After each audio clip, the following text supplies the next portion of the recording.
Welcome, ladies and gentlemen. We're joining you here for Otter Talk in week number 6. We're all the way through the season and we're getting after another week. And oh my gosh, joining on this Otter Talk, we got a new face to mention, Knight Ventura. How are you feeling? How are you liking it? Because we got Leave and Lesser, two people who've been here before, but let's get some thoughts. Lesser dragged me out of my flex game to be here, but I'm excited.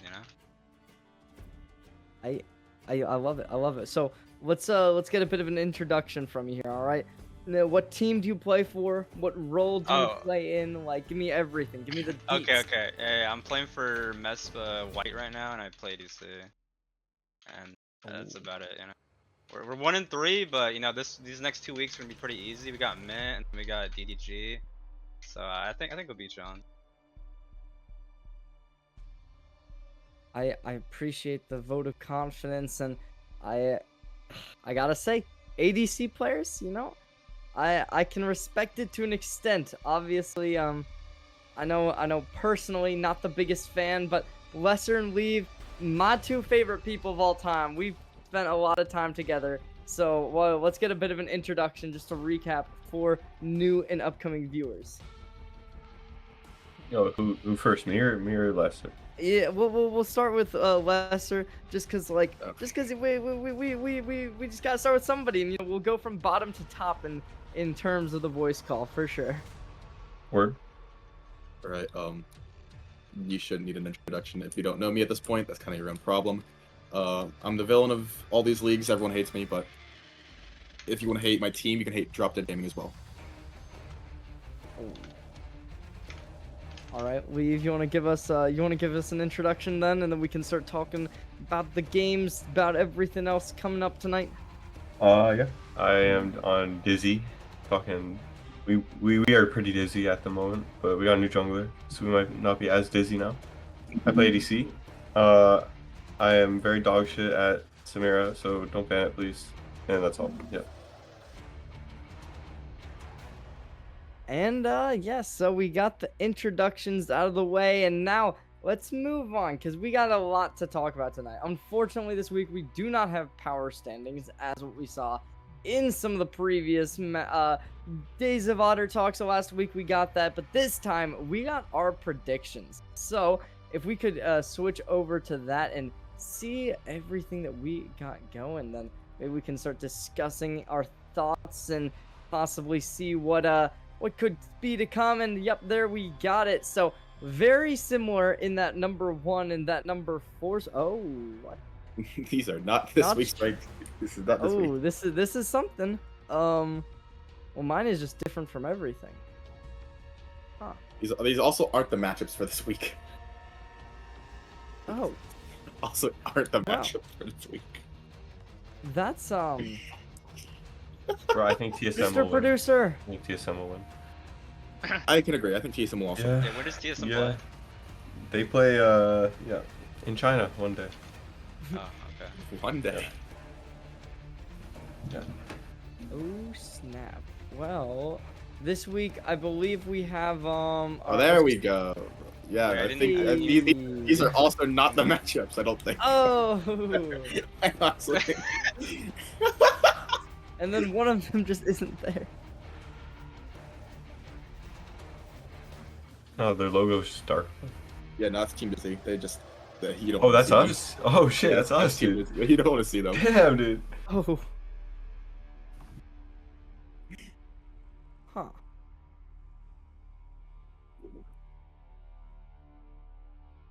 Well, Lesser. so since that isn't updated, I guess we can just talk about the matchups, see what everyone thinks coming into this, and let's see, what would this be? Week 5, I believe. Yes, maybe. Okay, so let's start up with the Shurima division. MESPA White versus Mint Superior.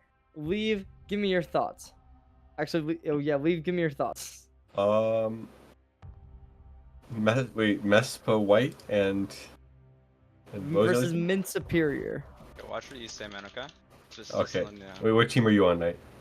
White. Okay, so I think the other team will win. 2-0. Okay. I appreciate it. And I think, I'm just kidding, bro. Yeah, I think the way Knight Ventura is talking about it, it sounds like his team is better. He might be biased in this, but I Totally, think he's just being genuine. So I'm gonna have to say that the team he's on will win 2-1. That is my prediction. No, I can see it. I can see it. I know MESPA White had a bit of a rough start. Mint Superior, I think they might possibly be the #1 seed right now. So it's gonna be They're the rough. fake #1 seed, but yes, they're Wait, tied that's for insane. #1. All right. Well, as long as we're sure, because I don't think we've seen a single Mint game on stream. I know Drop Dead Gaming currently tied, as well as Lane Zero, Dorado Rejects, and Ember Phoenix. Ember Phoenix probably the weakest in my personal opinion out of those top 4 teams that are 3-1.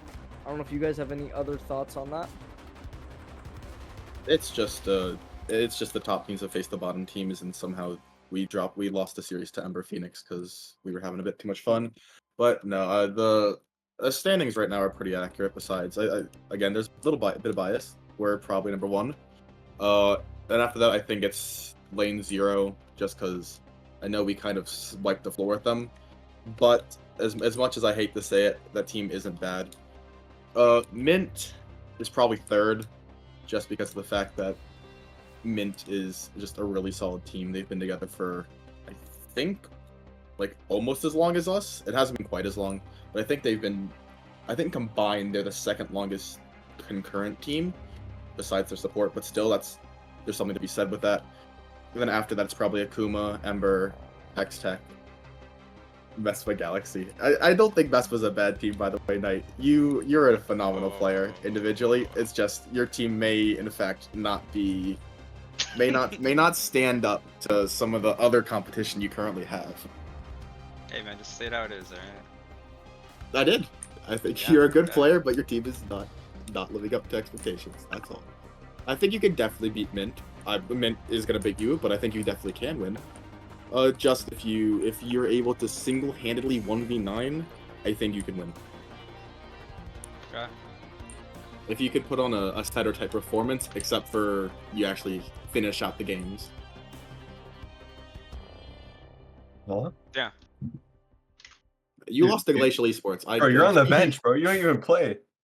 Yeah, because I'm not eligible to play in your Mickey Mouse leagues. My bad. Yeah. Bro only Okay. plays Kindred anyways, I don't know. Yeah. This guy's. Listen, I played arena with this guy, and I boosted him. I will say. Ooh. I'm pretty sure at the end of the game I may have had more damage than you. And by Yeah, may have, man. I mean I did. I don't remember the game, so Neither do you I. know, I'll just trust you here. Anyways, I think Mess was gonna win 2-0 to Mint. That's it. That's all I gotta say. We're well prepared. This team does not look as strong as I think their score is right now, and I don't know. They have played arguably the weakest current schedule in our group. Like week 1, I think week 1 was their hardest match. Wait, no. Yeah, they 2-0'd Ember, which is a pretty weak team, and then they 2-0'd Hextech, which is a pretty weak team, and then they lost to Lane Zero, which not the weakest team, and then I think last week they beat Akuma, which Akuma's kind of the current roster is a little weak. So it's not like they faced a strong lineup yet. They haven't faced Drop Dead Gaming yet, which is all I have to say about that. So I think this will probably bring me to my next point here. Akuma Maui's Frosted Donuts versus Drop Dead Gaming. Thoughts? Is this just going to be a clean sweep, Drop Dead Gaming winning? Because obviously last week we got to see you guys, and certainly a very strong performance. So is that the expectation for this week's game as well, or do you think that there might be some challenges off this game? This should be another sweep. This team they're not weak individual players. It's just I think their top laner is a bit of an enter. Andy's playing ADC, so he's capped in how good he can be. Their jungle is subpar at best, and then they've got Lonely and Fails mid support, which those two are solid. Just the pieces around them aren't the strongest you've seen on an Akuma lineup, so it should be a clean 2-0. I don't think there's a single team in this league that will beat Drop Dead Gaming in a series for the rest of the year, the rest of the split, I guess. And Like Akuma's not a bad team. Don't get me wrong. It's just I have some insider knowledge. It's just we've maybe lost every single game, so we're a little dog shit right now. So, but I still expect us to 2-0. Yeah, Ventura, I agree. you got any options? You got any thoughts on that? Because we've heard two people now saying that this is going to be a 2-0. So you want to go with any other ideas here? Which Right. team is Akuma? This one Uh, they have like the top laner ADC, right? That's what you're talking about. I think Lesser. I'm with Lesser on this. I think it's gonna be a 2-0. I just feel like he's kind of like capped out in my opinion. That team didn't even feel that strong. We played them. We did lose, but I don't know. My mid laner was like dying of like COVID or something, and he just couldn't play. So I don't know. I think it's 2-0 DDG for sure. yeah, that's about what I was thinking too. Yeah, I always like to say I think it'll be a clean 2-0 as well for Akuma. Oh, okay. I think they will 2-0 DDG. Oh, for sure. Yeah. You willing to make a bet on it? Last week, Vert made a bet that he'd quit League if they lost 2-0. So are you willing to quit League if we win 2-0? No, I don't gamble. See, You're people who missing don't out, gamble bro. are just scared. Yeah, no, I have enough vices. I'm good. Knight, when are we going gambling? Aren't you gonna be here soon? Yeah. 2 weeks. I'll I have be to here. reschedule our game actually. Oh, hell yeah. Well, now we're on our you know what? On the day of our game, you get a sub. I just won't be there for my team, and we'll go out. Yeah. No. We'll just say, That's screw our not series, fair. and we're out. That's not fair. No. Yeah, it is. We both have basically the same impact on our team, which is basically. Okay. Okay. Yeah. We'll see. You know. Yeah, I think it's the move. I think it's the move. Granny like clears you any day anyway, so it's like it doesn't matter. Well, we'll see about that. My personal match of the week is Lane 0 Dorado Rejects versus Ember. Now, both of these teams are currently 3-1.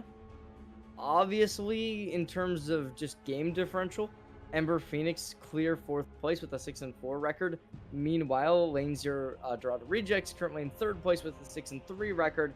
So very close, but what are your guys' thoughts? Do we think that there's possibly time for an upset with Ember Phoenix taking the win, Lane 0 Dorado Rejects being able to bring it home and just taking back that first seed? How do you guys think this game's gonna go down? Lesser, do you want to start us off?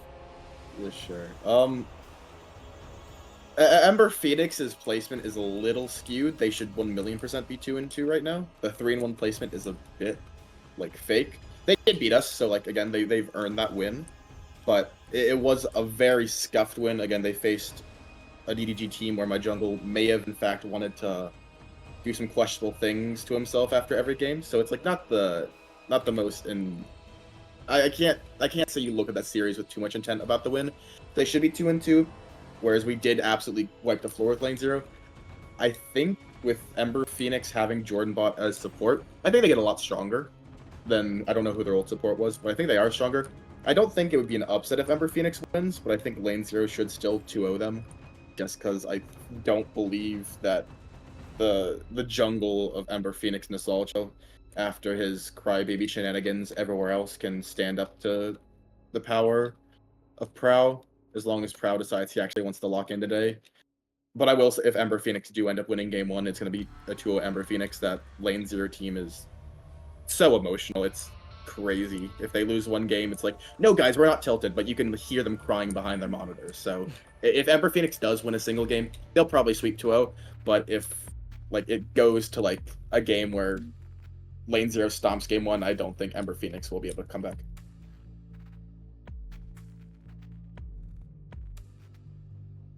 I'm gonna say 2-0. Okay, so 2-0 from Lesser, 2-0 from Leave. I believe Leave, right? Am I like tripping my mouth off here? No, so yeah, I'd say 2-0. Yeah, I'm all right. pretty familiar okay, so with. I was tripping my mouth off. Cool. Thank you very much. For No, some you're reason, I good. like had it thought that you had already said that, but okay. Well. I'm a little bit schizophrenic right now. Knight Ventura. Any upsets you think 2-1 maybe, or you think it could just go the opposite way? How you feeling? 2-0 JB all the way, bro. That's my go. All right, that's all you need Oh to know. lord. They easily could. They easily could. Is there, JB's is my there any goat, reasons, JB or all are we the just way. going for like the devil's advocate here?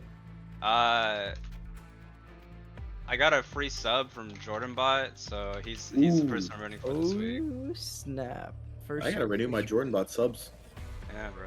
That guy's taking $66 from me. I also just think he has really good comms. I think Rex is a pretty decent player from what I remember. I don't know if I'm right. And I don't know. The rest of the lineup looks okay. I also just don't like the lane 0 team. Unless that's a team that's ready, then maybe. No, that's what used to be actually my team.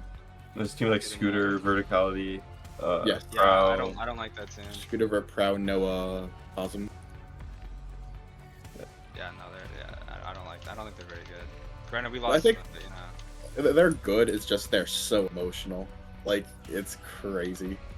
Like I don't Yeah, think yeah. there's a team that could be as flippy as them on a given day.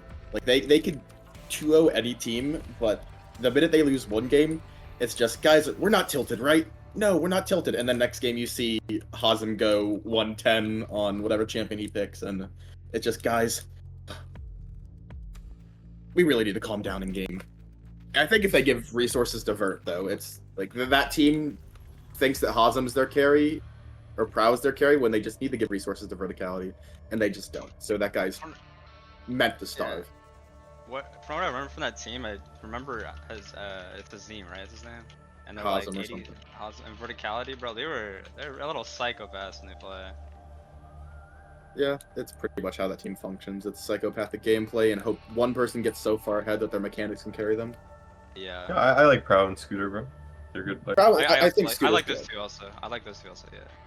I'm a not as big a fan of Proud. That guy's a carry only player, and then in our series he plays 2 bitch champions, and it's like I thought you were supposed to have confidence in yourself. I mean, maybe he just recognized, Sejuani's the best one in the game. Or maybe he realized that Evil Lobster would have fathered him no matter what, so he didn't want to play a carry, so he could have an excuse after he lost. Maybe. Who knows? I like that one. Maybe that's the reason. Yeah. Yo, guys, you watch any pro play? I think this is important. Pro play? Yes. Yeah. Do you guys agree that Upset is the best player in the West? No. Wait, All right. I've not watched any pro play. Clearly, you are not scripting it? familiar with my Glorious King APA's gameplay. Yes. Okay, yes. don't All bring right, up let's APA. move on to the next matchup, please. Anyways, final matchup of the Shurima division: Hextech Hackers, Galaxy Gaming Vortex. So, honestly, Hextech Hackers completely new team for me. Galaxy Gaming Vortex, they, in my opinion, look lost. So, what are your guys' thoughts? It's not much discussion. It'll be a 2-0 Hextech Hackers. It's They just have a good jungle. Hexers. Yeah, that's it.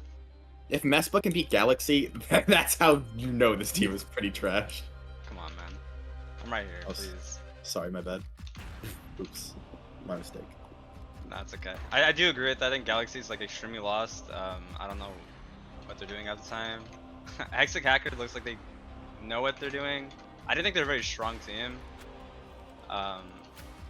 But I do think they're like, it's just gonna be clean 2-0. Hextech Hackers. All right, moving over to Mount Targon division. Lane 0 Hurricane versus Ember Wolves. Is this just a clean sweep, Lane 0 Hurricane vote, or what do we think here?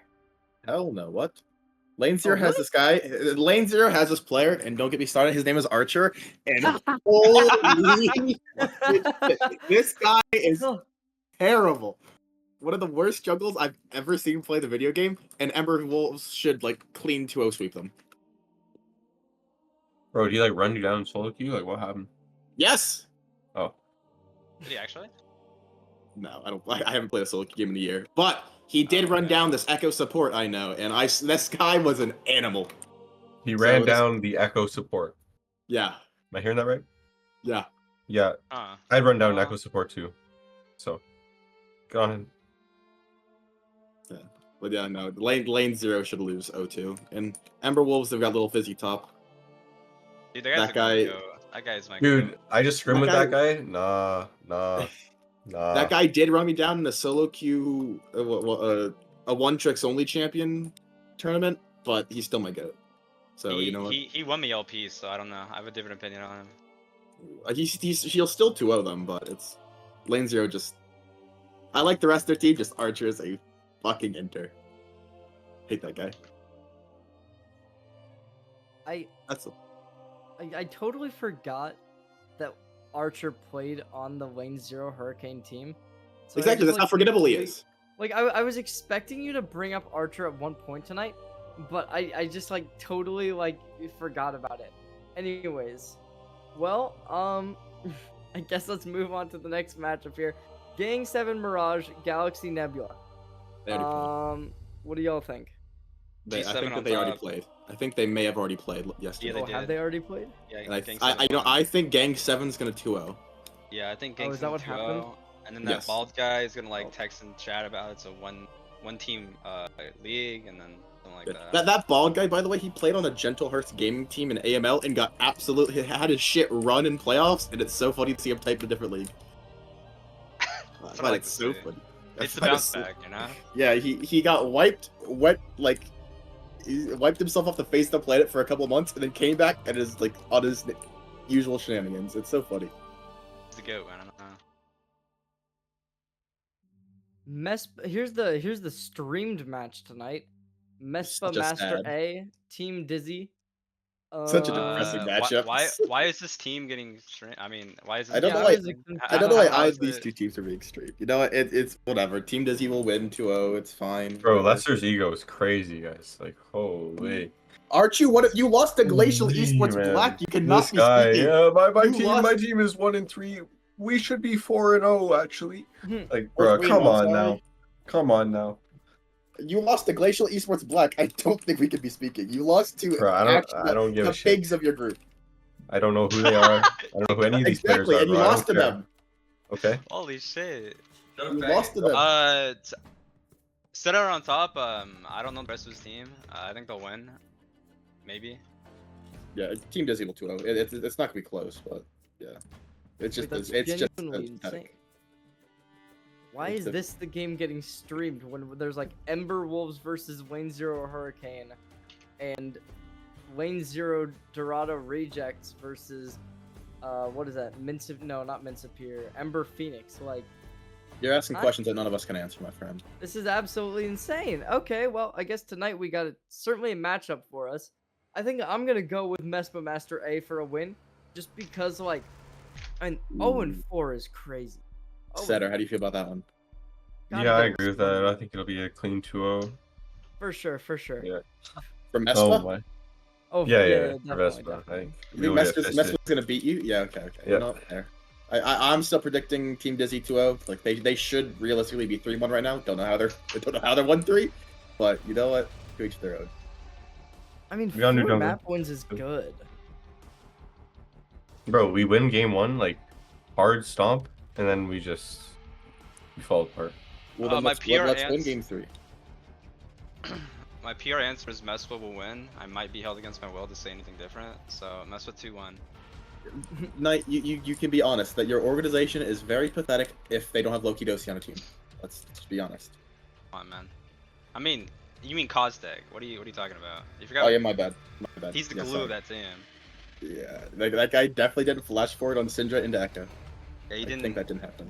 You know, he definitely earned this shit. Don't worry. Yeah. Yeah. We should move on to the next one before I lose my mind. Well, final matchup, possibly the only game that's going to be happening this week that would be weirder to stream. Glacial Esports Black versus USAE Black. So we got the US Army versus the Glacial Esports. It's just the battle of shitters at the bottom. Like Glacial Esports should so be 1-3. They're somehow 2-2. But they'll win. Like it won't be close. I think eventually once we get the shitter roll between MESPA and USAE, then that'll be like a worse one. But like Glacial Esports will clear USAE. As much as I hate to say it, because I think that team is just bad in general, they're facing a team that's even worse, and that takes skill. Dog, we're talking about the US Army here. Yeah, hold on. The As US Lester, Esports Army. I'm Canadian. Lester's, Oh, nah, me oh, too, never bro. mind. Fuck. God I damn wish, it. I wish I was. as the proud American, it sucks here, bro. this army team's gonna win. Oh, for sure, for sure. Knight, you're coming to my state. And Alright. Wait a second, you're As not a proud Canadian, you American. fucking. I knew you weren't. What? That's Liar. not a Providence. I thought you were from. Wait, you know, I know where you're from. You literally told me already. I don't know why I was thinking. Alright, yeah, you're that's lost. as a proud American, I think U.S. The army team's gonna win. I'd 2-0. like the army team to win, but I don't think they are. I'd like them to win, but they probably won't. If they end up winning, I'll do something. I don't know what I'll do, but I'll do something. You'll buy me a blackjack hand. How about that? Hell no, fuck that. You're such a lamb, bro. I'm not made of money. I am. Y'all know how much money I got right now? Enough to donate? $2.12. I'll Enough take it. to donate to the U.S. Army. Oh, Ooh, not that. proud American. Exactly. I'll be sending them $2.08 tomorrow. Okay. And that's gonna be enough to pay their salaries. What about the other 4 cents you had left over there? Oh, that's obviously going towards the blackjack table. What? Yeah. Oh, wait. I'm putting I'll that be shit there. on red, bro. It's gonna spin, make me all that dough back. Yeah, that's roulette, brother. That's Yeah. 2 different games, man. Oh, you're so right. Honestly, I don't gamble, bro. Not gonna lie. We could I tell. That's just- good. I don't either. I like Uh, yell at video games and pixels on my screen. Like I'm like a schizophrenic like toddler, basically. Yeah, That's- yo, that's do you what you're watch looking at. pro play? Oh yeah. So U.S. Army, that's basically just NRG. I'm talking about like the good regions. Oh, of course. What are we talking about here? Korea? Yeah, Okay, bro. Korea and China. And Okay, and Fnatic. China is no longer a good region. Let's be honest. China's Well, Yeah, you know, okay, they're not that's too not great right bad. now, but they're still the second best, you know. I don't think that's I second think- best. Like this What? might be my nationalism, but I think that at this point North America has overtaken China. No, they definitely have not. All right, man. Let's not. Dang. We should go and wrap it up. We've got about 3 minutes FlyQuest left, took Cherry. 2 maps off of Gen G, yeah, no, we're not Gen G. saying that. We're not saying that. Exactly. That's better than like almost any Chinese team could do. Don't lie. No. Right. Anyways, you might be right. It might be time to wrap it up. So before we head out, predictions for this game. Let's hear Team Dizzy versus MESPA Master A. First off, Knight Ventura, give me a prediction. 2-0 Team Dizzy. Lester, give me a prediction. 2-0 Dizzy. Setter, I'm gonna make the prediction for you here. 2-0 Team Dizzy. Are we going with? No, 2-0 for the other one.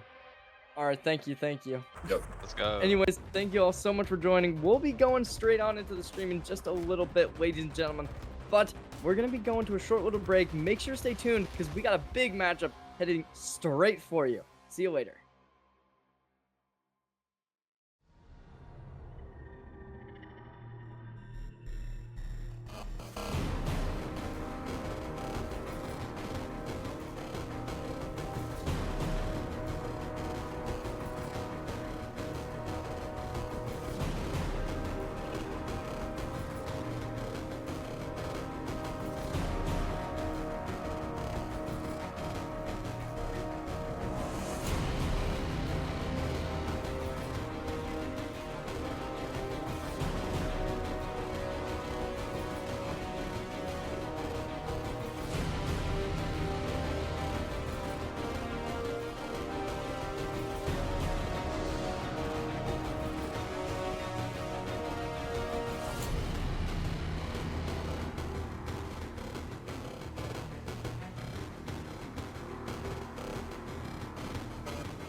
Welcome, ladies and gentlemen. We're joining you here at the Otter League for week number 5 of the Masters Division. Now, new faces all around. Jay Beto joining me on the draft. So, we're here.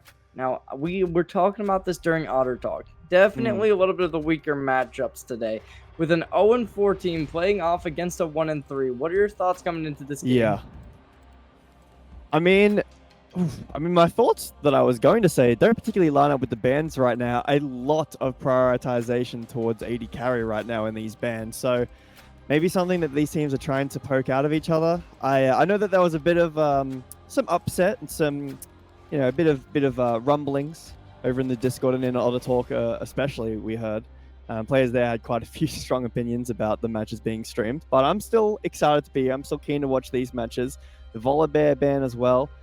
Maybe towards our top lane or the jungle and the Gwen kind of following suit in that first. But yeah, first pick coming up here, going to be the Ezreal locked in. And the Kai'Sa instant answer, pretty classic counter towards that. Yeah, I mean, it makes sense. Both teams, they see a massive pinch over towards the AD carry pool, so they want to lock that in fast and swiftly. So personally, I'm liking this. I think that the Vi pickup as well, really strong answer into this. So that's going to really kind of make that AD mid a lot less likely. So we'll see how the response is going to be played out here.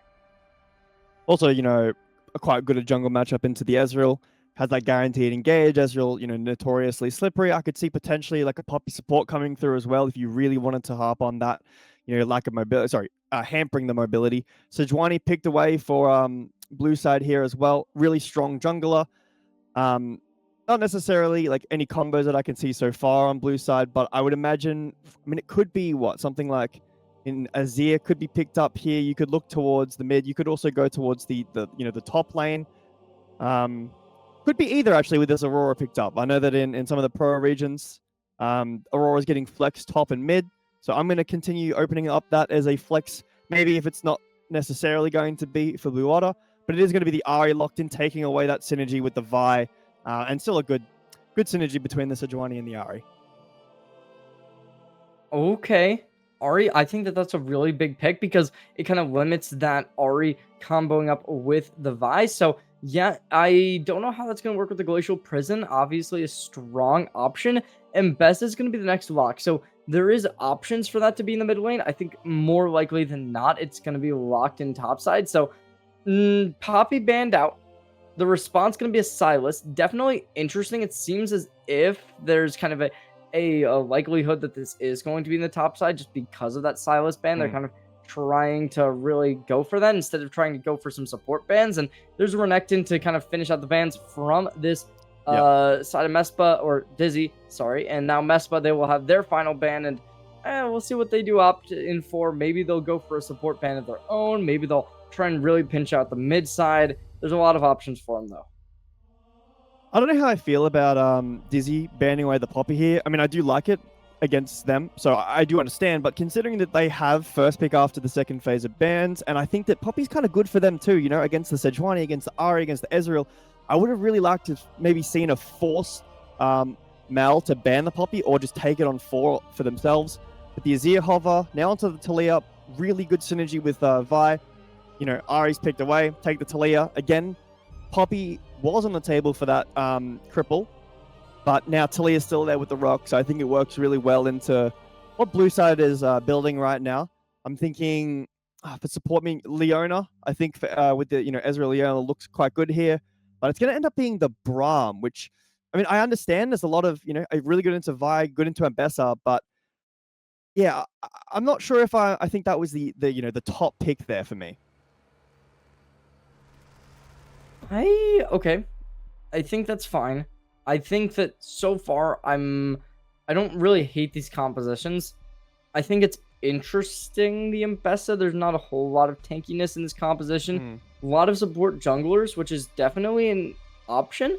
I think that the Vi and Sejuani really gonna have to help out that mid side. And okay, a set to finalize. The draft for this blue side. Interesting. I like the set. I think setting the top lane going to provide a lot of AD damage. So in a composition where you only really have that Ahri to kind of be that burst mage, like maybe it'll work, but I think you're really giving him a tall task. The problem now that I'm thinking about it actually does hamper potentially like a Nautilus here for Dizzy, which might have been really nice. So they end up going for the Pike. No, it's going to be the Rakan, which I do think is a really good matchup against the Braum. Braum can't really do much. So yeah, picking away the Braum does kind of hamper. You know, you don't want to play Leona anymore. You don't really want to play Nautilus anymore. But you do open yourself up to the Rakan angle. I was thinking potentially could be a Nico here. I know that some teams in like LCK have been playing a lot of the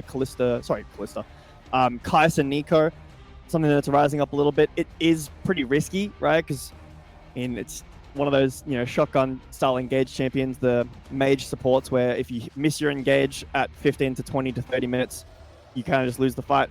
Rakan kind of on the same, you know, wavelength there, but he has a lot more slipperiness to him. He can really get in there, and then also pull himself out. He can bait himself very easily.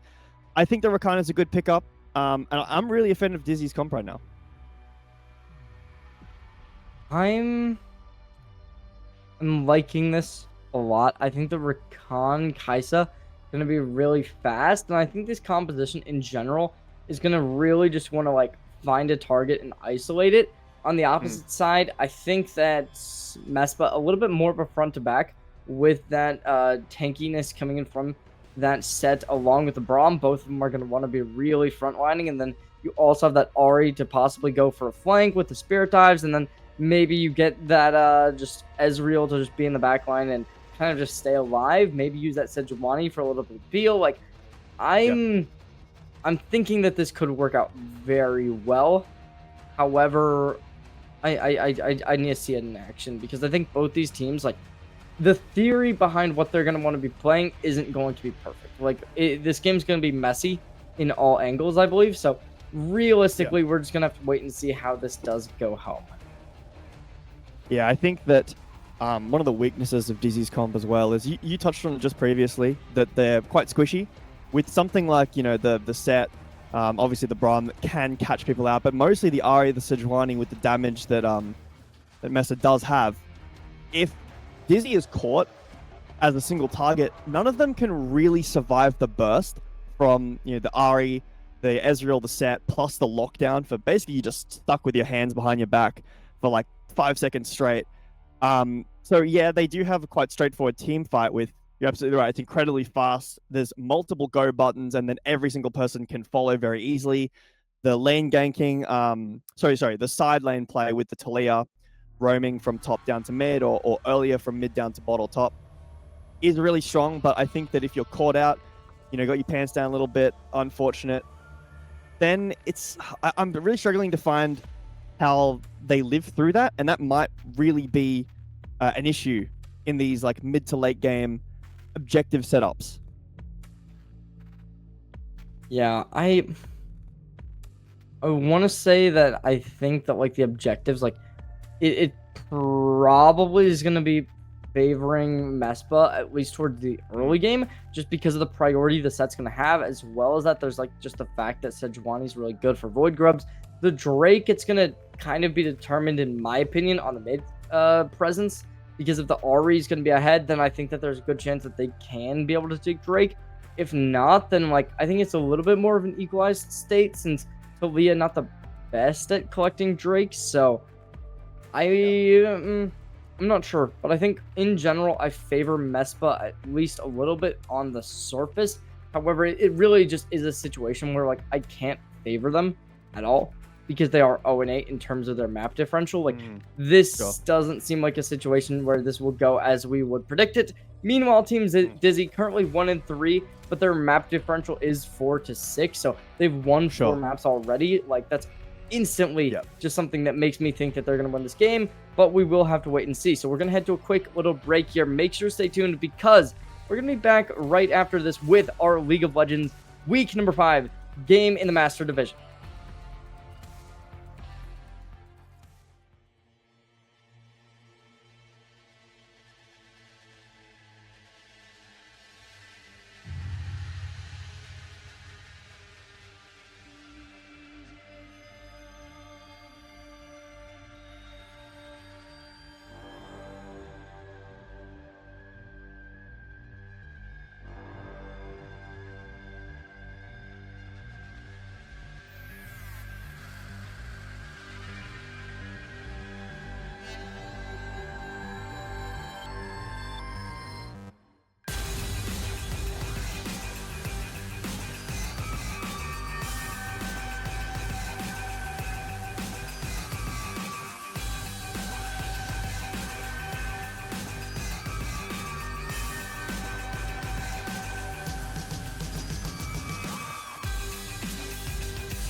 Keep moving on.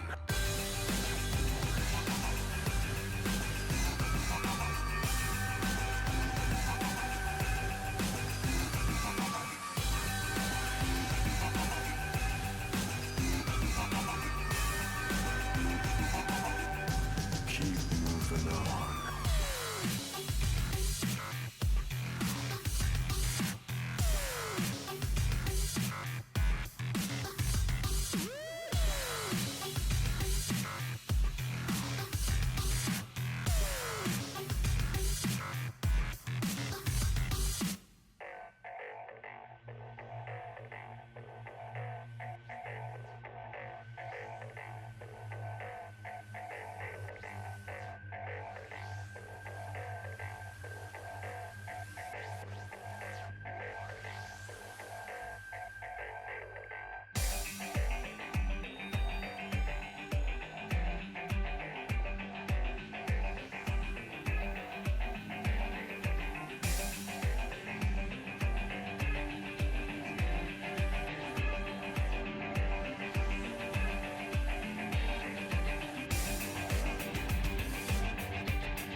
And they say I have a grim sense of humor.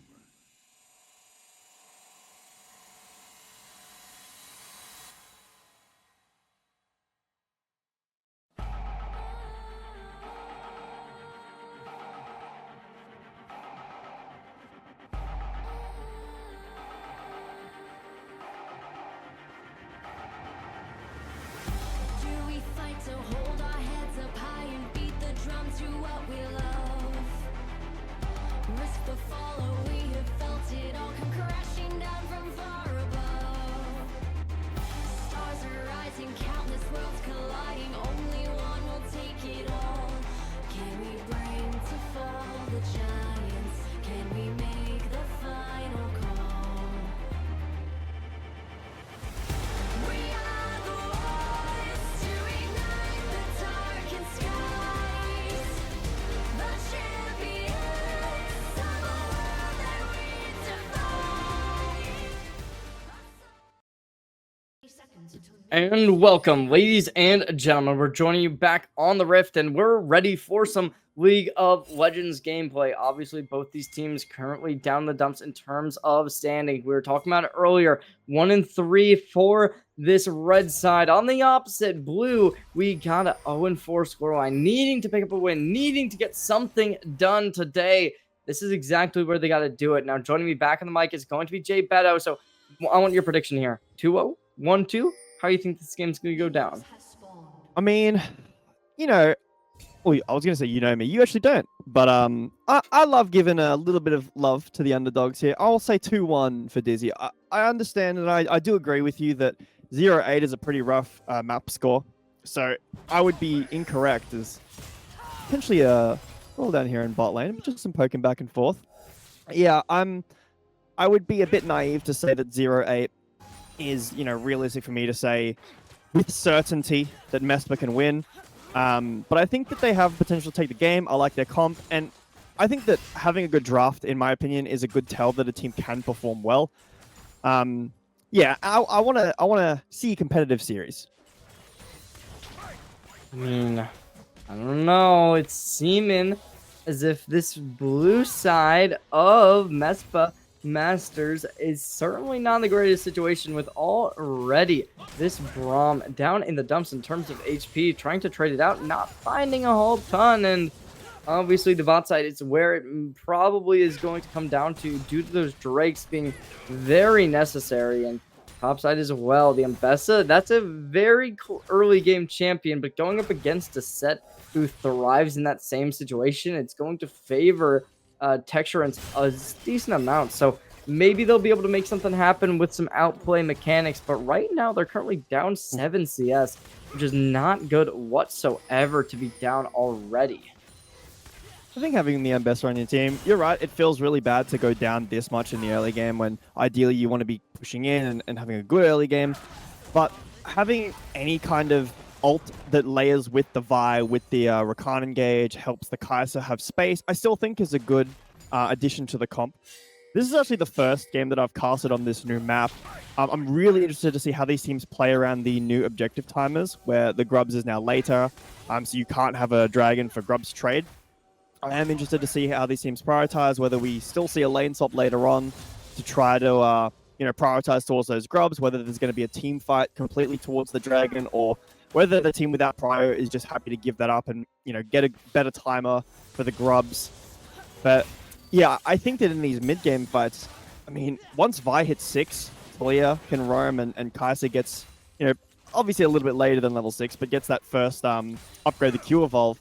I mean, Dizzy's comp is really hard to play into just like walking straight into them if Dizzy is a 5-man. Oh? I mean, we are going to start seeing this Ambessa get a little bit of extra damage. Texture's not going to be out of the woods just yet. Instead, this is going to be a little bit back towards an equalized state on the Rift. We're already 4 minutes into the game. No real advantages for either side.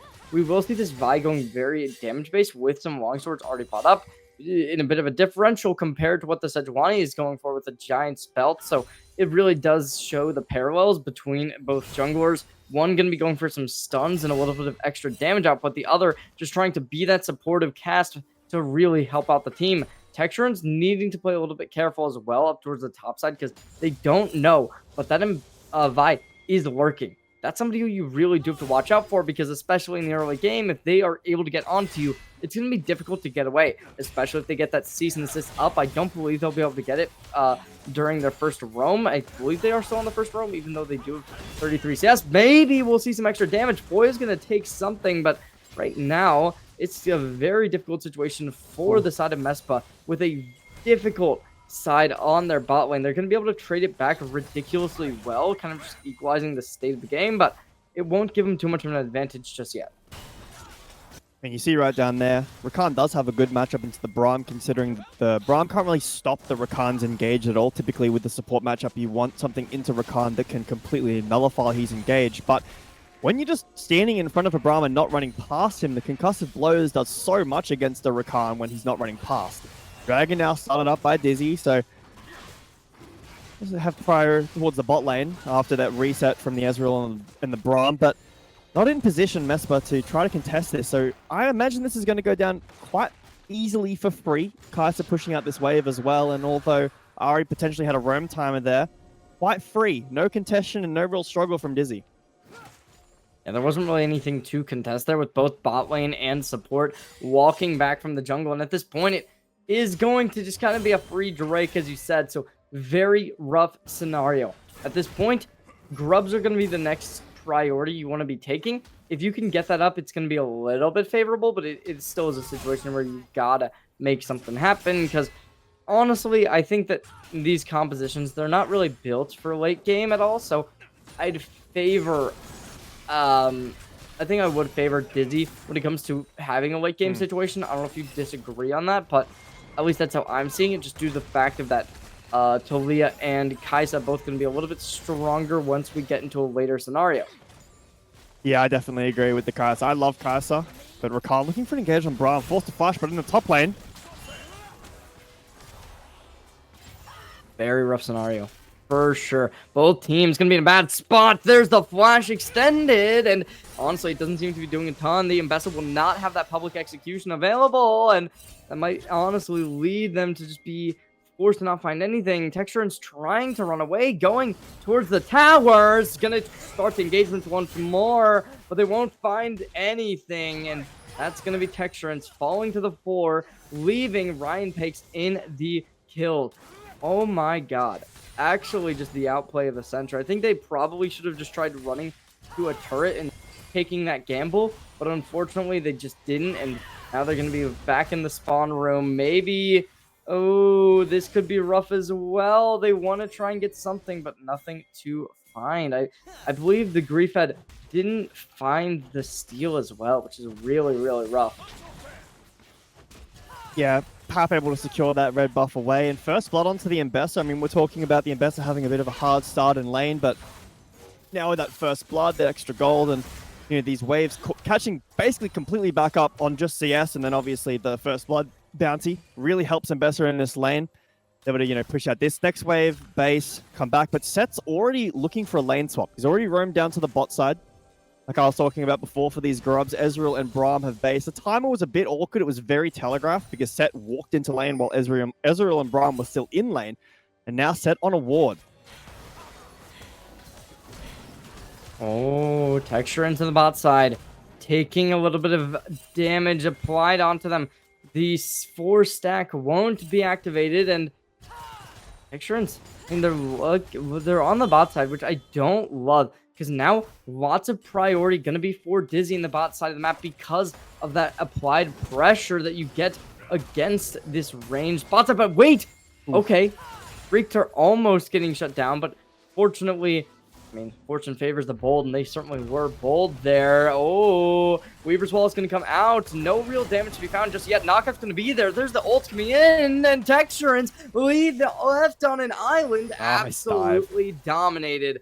Very low HP. The Braum's going to be starting to come down as well as the Ahri. Oh, the last nap, pulling out the ultimate, making something happen, going for a double, able to connect. True Shot Barrage comes out, not to find anything, but oh man, a triple kill. The last nap having the last laugh.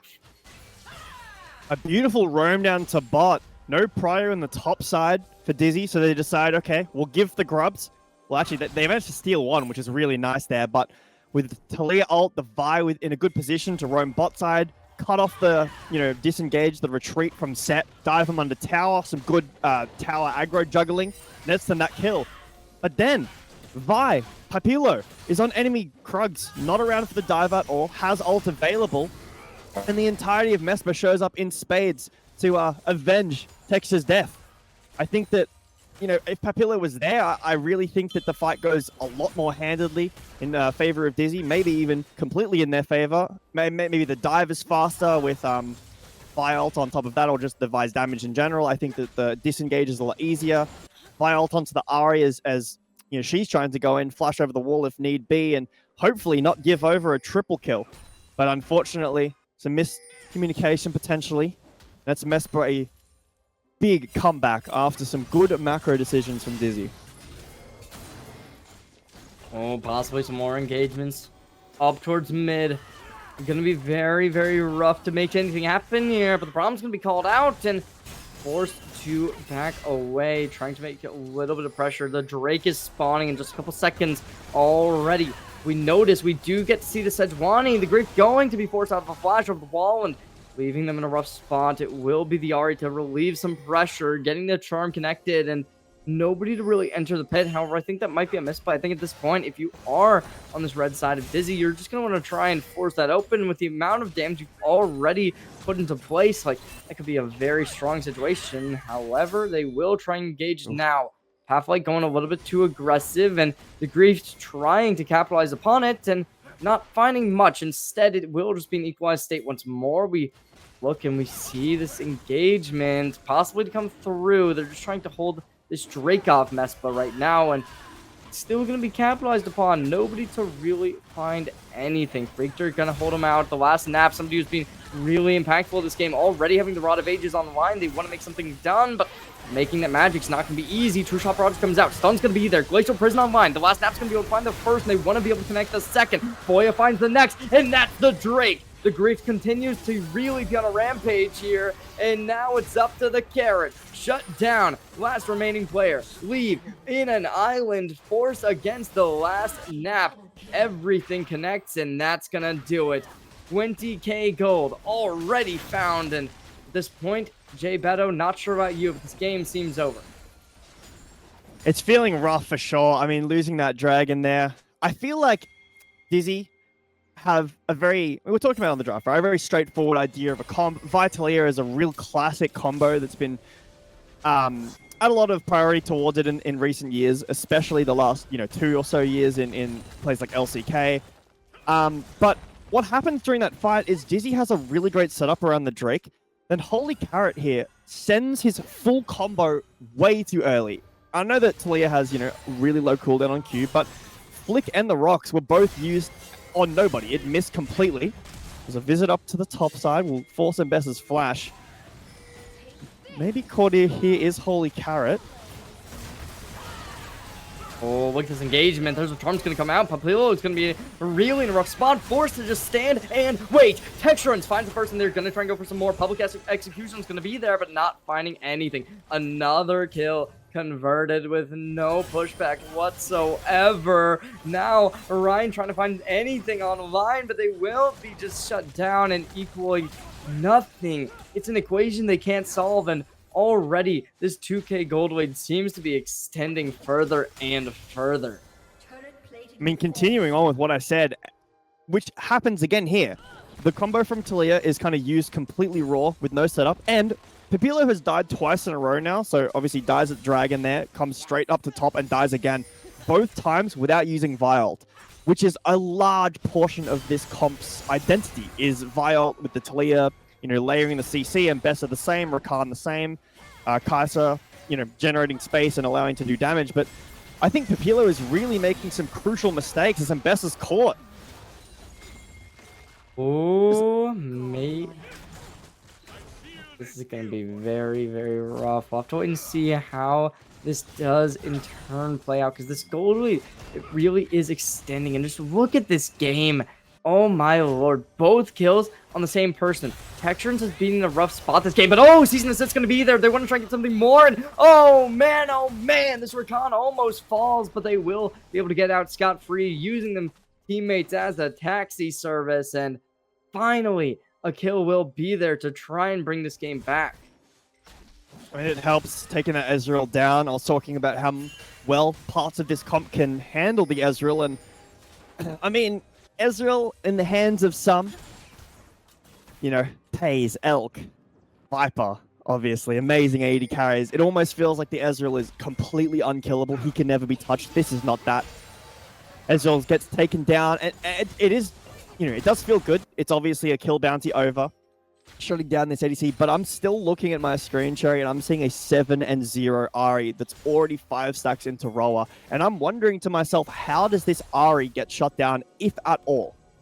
I think it's possible, but you're going to have to really put some pressure on him. You need that public execution. You need that season assist. You need everything. Texturance's going to be able to pull off an ultimate, but at this point, it's going to be for very little. No minions going to be coming in, but Texturance, they need to play this well. At this point, we see another wave starting to crash. Nobody alive to help Texturance. At this point, they're on an island. The minion wave starting to commence, and oh no, stuck completely with backs against the wall, pulling out the W, but nothing there, and that will do it. Another kill onto Texturance, just completely pressuring them on the spot lane. They needed that kill there too, and the tower. Herald was being taken for free up in the top side. Ahri had prior completely, and yeah, the dragon spawning soon, but have a look, right? In this top side, Herald gets taken. You've got all of your members on the top side. Right now, Ryan trying to delay, but unfortunately, it will be his execution. The Herald crashes against the tower, and I mean, if Dizzy wasn't able to get that trade on the set with the tower down the bot lane, this play would be so winning for MESPA, and it already is, but it would be infinitely worse. Dragon in 20 seconds. Let's see if Dizzy can continue their dragon stacking. It's only one apiece, but they need to keep themselves in this game. This game has been absolutely nightmarish for Dizzy. We've seen them play well. They're currently 4-6, as we said earlier, but right now it is looking as if they are the side that they're playing up against with an 0-8 record, an absolute just tragedy, but it seems like they've commenced themselves and they've become a completely revitalized team. So at this point, you really cannot count either side out. But that Ahri, the last nap, a player who really you're going to have to watch out for if you want to win this game. Hextech Soul is on the cards, and it's going to be possible to steal this, but it's going to be difficult because, oh no stealing in the cards. And at this point, Hextech Barrage going to come, or not Hex, True Shot Barrage comes out. Last snap, not able to connect, forcing out a flash from Holy Carrot, however, and at this point, now everyone's running for the hills. Another flash utilized on Papilio, and it's just the fact that they exist. This Ari has so much aura behind them. Weaver's ball gets Whoa. canceled and neutralized. The last nap secures the kill, and that might just do it with another tower possibly falling in the bot side. I think that Dizzy played that really well. The Greaves was nowhere near for the steal, so a great kind of heist on that dragon. They get out basically completely for free, but Holy Carrot Path's down. Okay, that's fine. He has TP and ult available and just kind of stands there twiddling his thumbs together, and then eventually ults way too late. Now they're just grouping in mid. Oh, look at this damage. Song's gonna be there, but oh, using the public execution, but no, nothing in sight. Ryan Pakes down for the count. It was a Glacial Prison to really just seal the deal.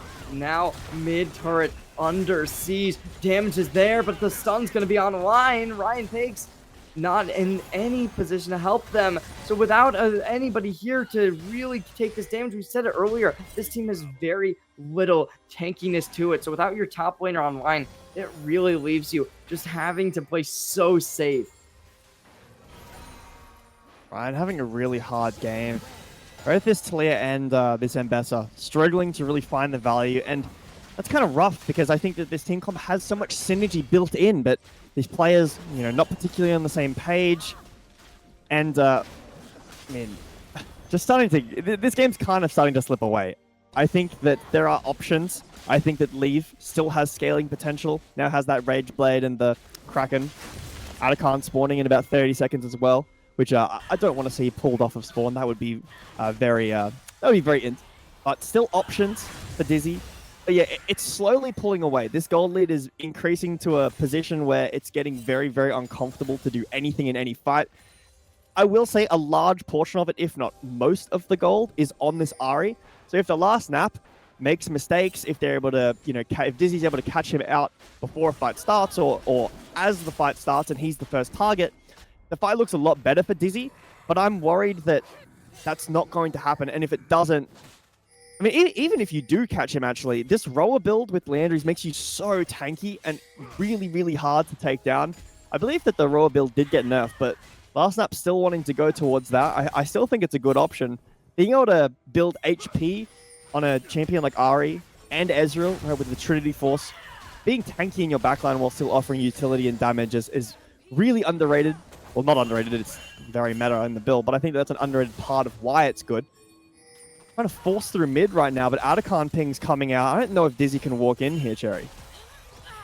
Yeah, it's going to be excessively difficult for them to really do anything. And oh no. I mean, we see a bit of a pinch coming out, possibly.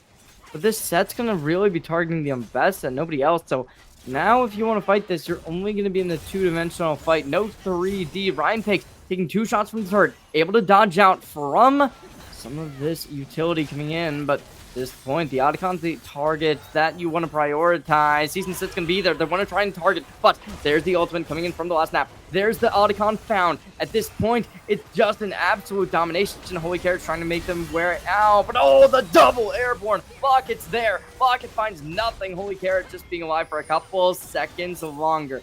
Finally shut down. Foy connects the kill, and even though it was just one, they also found the Otacon for their troubles. Dragon in 40 or so seconds. These towers, kind of consolation prizes for Dizzy. Can they get, a bit of gold injection onto this Kai'Sa? Sure, but I don't know really how much that does, how much that helps at all. You gotta be really careful for these resets of Hex Gates. Yeah, very deceptively quick, how quickly you come out of base with that. But yeah, Glacial Fish are doing so much work in that team fight there. Obviously, the double airborne, yeah, it's really hard for Dizzy to play these fights. When they're running in a straight line at this point in the game where you're this far behind and you don't really have any tank, your synergy is already off. You're not able to, quick snap shotgun onto one person with the Vi, with the Talia, Kai'Sa into the backline. Looking for something onto Ahri right now. Would be a good shutdown, but last up's playing very safe as this dragon is getting taken. I think this is a good give, Cherry. You're only giving over the second dragon to MESPA right now. And Dizzy has time, but they need a lot of time. This point, it really is the last nap who you just got to play for them. They don't seem to be falling off whatsoever anytime soon. And by that same logic, if you just let them get off the chain and go run their fade, it could really just start ruining the mentality and just kind of gameplay from the side of the Dizzy. They got to make some kind of change and adaptation. Question becomes, how do you make that change? Do you try and just play for team fights? Do you try and play the map? Or what would you even do? Because at this point, the Drake lead that Dizzy once had is going to be diminished, put in an equalized situation, and either team could win this game, but it's a lot more likely for the one with a almost 3K gold lead being there.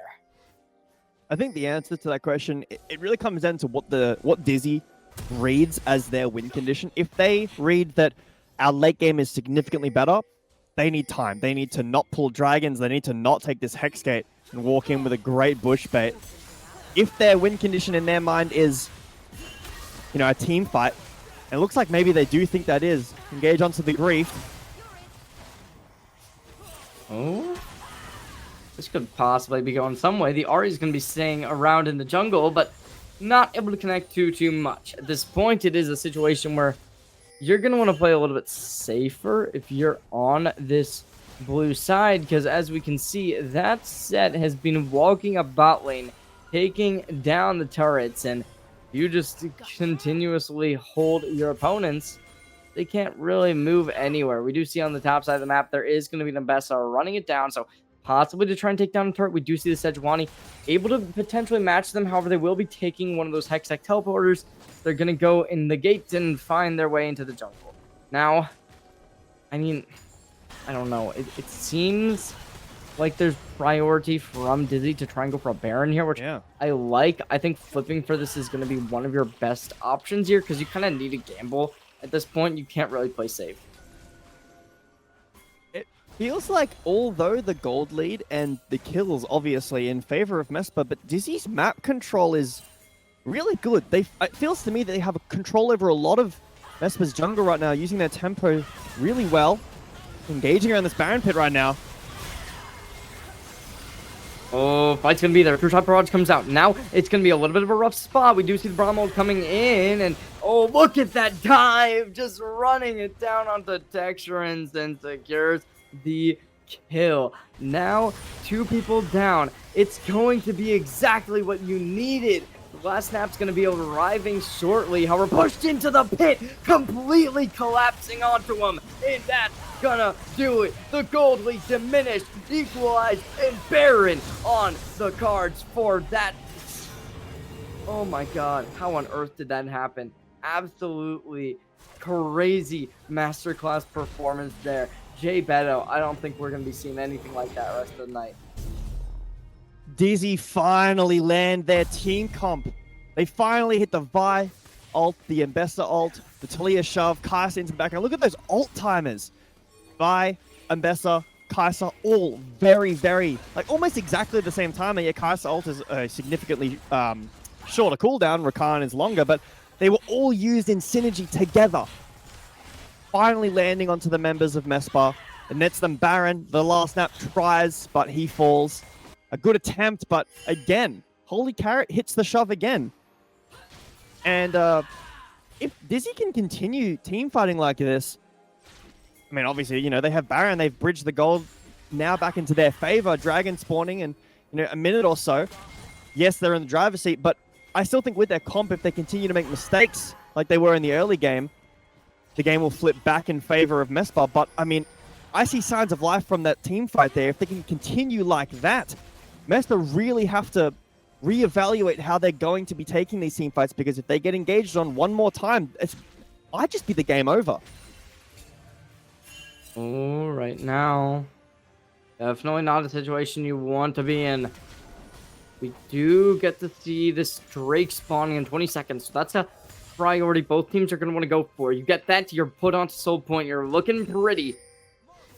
But, I mean, that same logic, maybe neither team's really going to want to go for it. Maybe you're going to want to start putting pressure on lanes. If you can have priority, it will definitely be a factor that both teams are going to appreciate. Obviously, we do see the side of Dizzy setting up, looking to take the advantage.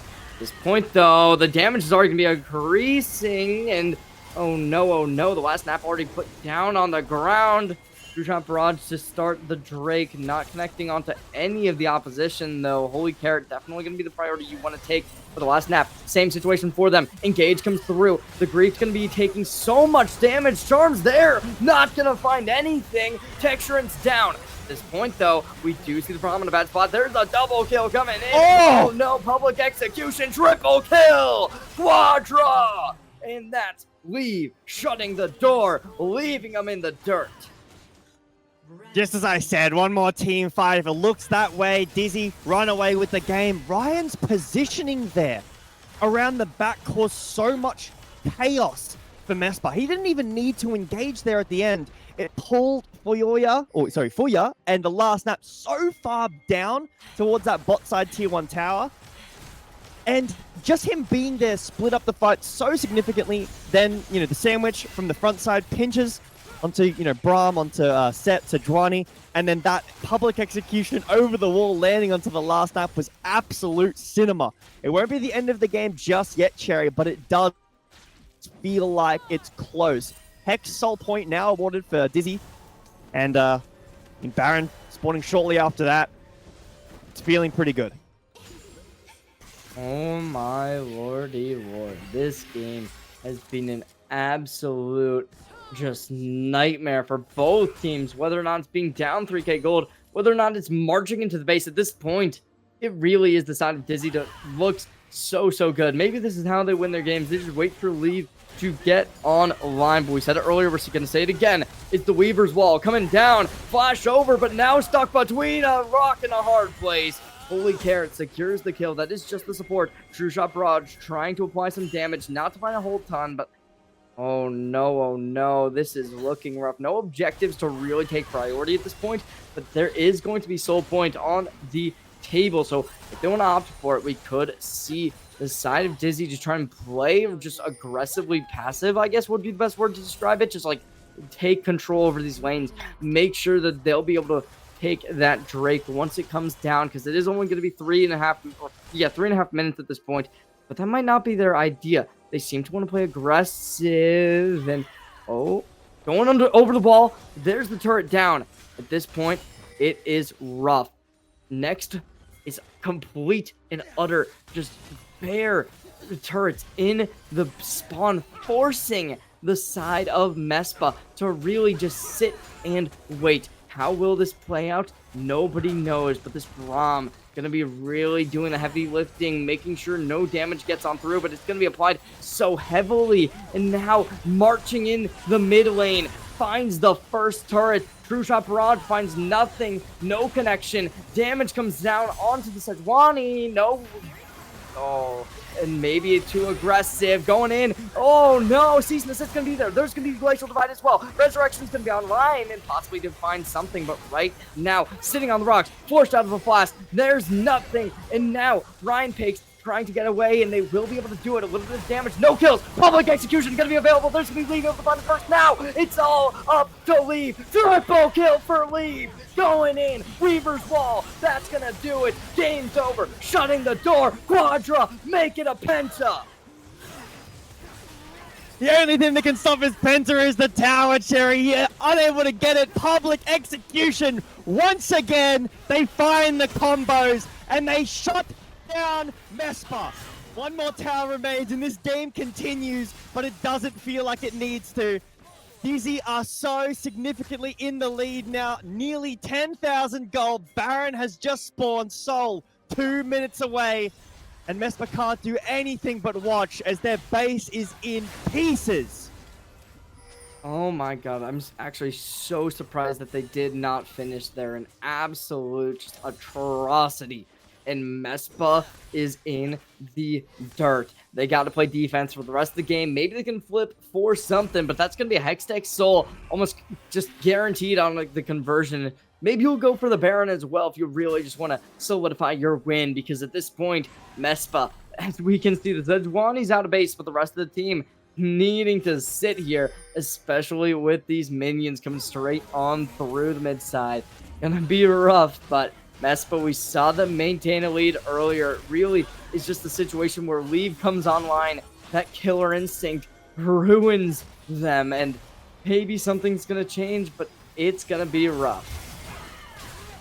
Oh my god, another engagement's already starting. Locket's going to be activated. Brommelt's going to be there, but Weaver's ball coming online. Oh no, public execution's going to be there. Now we see Leave pulling in the killer instincts, going for the flank. Leave finds one onto the only good player on this team, and that's gonna do it. A double kill coming in from the Thalia, making a triple, and that is done. And like poetry, Leave starts this game in their favor and ends this game in their favor. Map number 1 gonna be Dizzy for the win. The last snap tries everything he can. The entirety of that game. Holy carried on this Talia. Very aggressive with the ult, but finally Dizzy find the synergy around these team fights, around the ults for their members, and every fight past that first one where finally these ults landed looked clean, clinical. And you're absolutely right. Game 1 going to Dizzy. What an amazing late game. Great team fights. I think that MESPA had some really good looks there as well, but I think that once the last snap got ahead, they kind of left him alone and really, they weren't really around him as much towards the later portions of that game.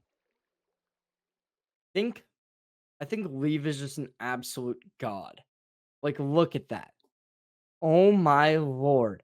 Completely maxed out on items. 44,000 damage. Like, having a gold. Kaisa with that kind of numbers? Are you kidding me? Like, this game is not real. This game is genuinely not real. We saw the last nap starting this game off crazy, like literally being the reason they got feats of warfare, and I don't even mean that in a joking way. 3 kills, and it was that one The player. triple. But look at Leave, on the other hand, 12-3, 8 assists, an absolute nightmare on the battlefield. Like, come on. It's not fair. It's not fair having to play against this dude, because that's just not an okay situation. Yeah, that's really rough to be walking into.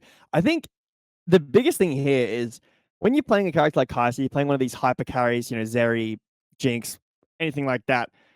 That gold chart is exactly what you want.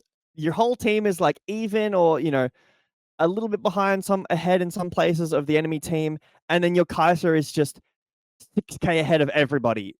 That is ridiculous. I have no idea how he managed to get that. I know he has 12 kills, but still, that is a lot of gold only on the Kaisa. The funneling towards Leave was also well executed. He's finding all the CS he needs. The last hits, maybe it's due to his credit, but maybe his team is just giving him the last hits really well. Regardless, I think playing with a lead, yeah, anyone can get a lead, but to make a lead out of kind of nothing like that, and then to play so well when you have the lead. The last snap had the lead in the start. The team wasn't able to play around it. Leave gets the lead later on in the game, and the game feels over basically immediately. Yeah, that was an absolute, just stomping ground. Like, it wasn't funny. It genuinely wasn't. And I think to a degree, it was kind of close, but and towards the end there, you really can't sugarcoat it. It was an absolute domination. And, we're going to go to a quick little break and just think about what on earth that game we're gonna have was. some And thoughts. oh God, yeah. Prod, send us to a break, because that was absolutely we can't even begin to describe that.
Welcome, ladies and gentlemen. We're joining you back at the draft, and Jay Beto, I gotta say, I'm scared. We already saw Samira locked in.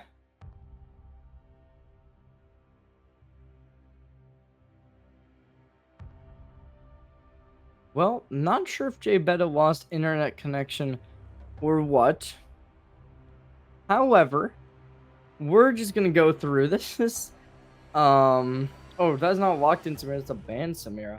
That might be a little bit interesting because Samira's one of those characters that I believe it does have the highest pentakill rate in all of League of Legends still. It's like 4% or something crazy like that. But Nyla banned out once more. We saw that last game. Same with the Volibear. Same with some of these other characters that Corky Gwen, I believe, wasn't banned, but I might be mistaken on that. I'm scared though, because I think with like, okay, Varus gonna be the first pickup. I like that just because of the amount of kind of like neutralization you get. We'll see what it finds.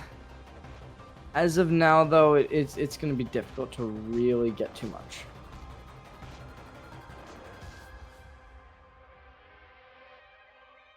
Hey, he's back. He's back. Sorry, my fault about that. My my internet just quickly had a stumble and a fall. Let me quickly check back in on these bans. So, similar look. I love Varus. Varus is one of my favorite champions. I love seeing him first pick. Tristana's been rising up a little bit. Through the woodworks, not maybe, you know, first pick priority for every team, but if you're feeling really confident on it, I can see it working in a lot of situations. Could also go mid. It is still a flex. We saw a lot of Tristana mid last year. The Nautilus is just a really, really solid support with Braum being banned now in Fearless. It's a lot better here. But man, MESPA's comp right now, really strong. A lot of range, a good amount of scaling as well, depending on what build Varus wants to go towards. I love the Alistar. I think Alistar is like ridiculous as support. I think Leon is really, really great too. One thing that I'm a bit surprised about though, is that teams aren't prioritizing Xin Zhao at all. That jungler is unbelievably good. And I think that it's got like an 80-something% win rate with Azir. Azir Xin Zhao is one of the strongest combos in the game at the moment. And I think against something like a Nautilus, against a Tristana, I really, and a Xerath, I think Xin Zhao for MESPA right now would be absolute slam dunk territory. If it's not banned out or picked by Dizzy here, I have to see MESPA play it or I'm going to be upset. Yeah, I like this a lot, but I'm not sure how I feel about the Xerath. Because like I think Tristana, Nautilus like genuinely might be my favorite bot lane combo, just because of just the power you get out of it.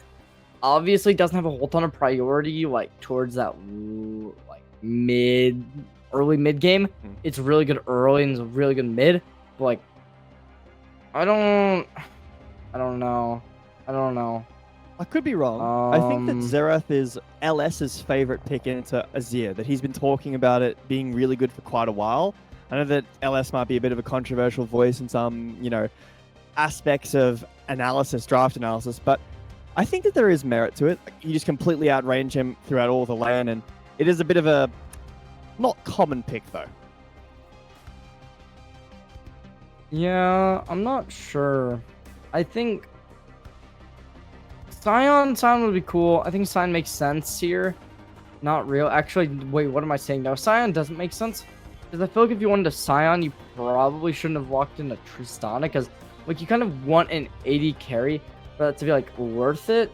So, we'll see what it finds. I don't know. I don't like it, though. Because it's like, I feel like you could be a little bit more flexible with what kind of top laner you pick if you're going to be running that. Not going to lie. I'm Okay, happy. Xin Zhao locked in. At this point, Good. I'm gonna say we're going map 3. However, Yeah, who knows?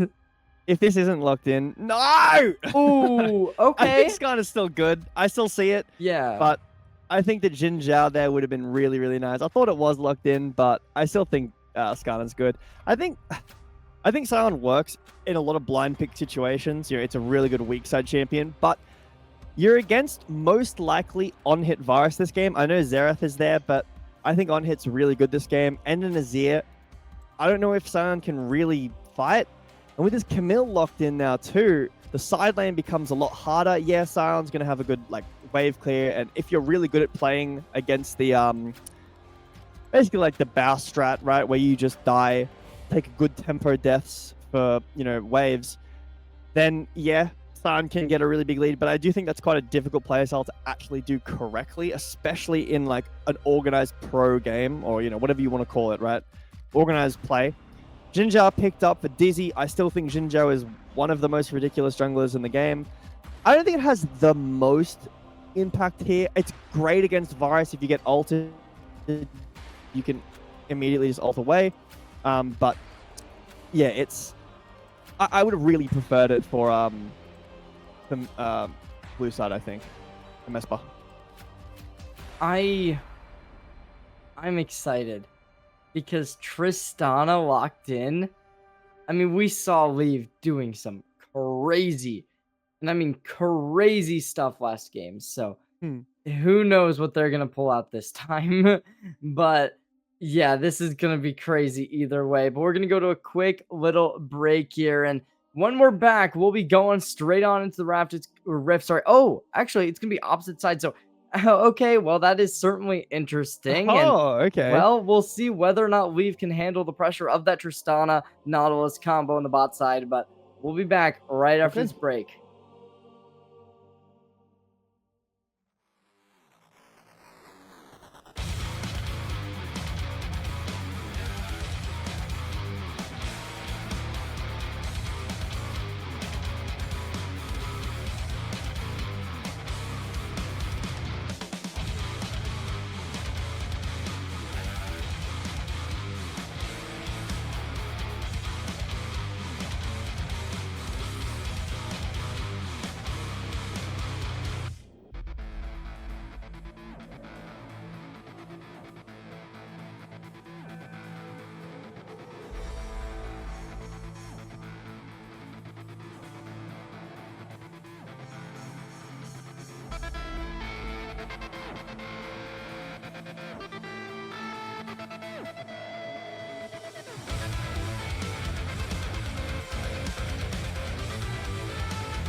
Welcome, ladies and gentlemen. We're joining you back on the Rift, and this time it's gonna be a fun one. We're already on match point. We know what this game is capable of.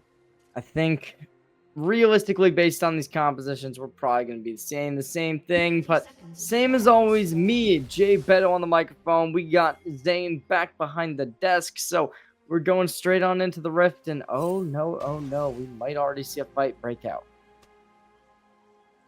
No, we're going to see a pause breakout first.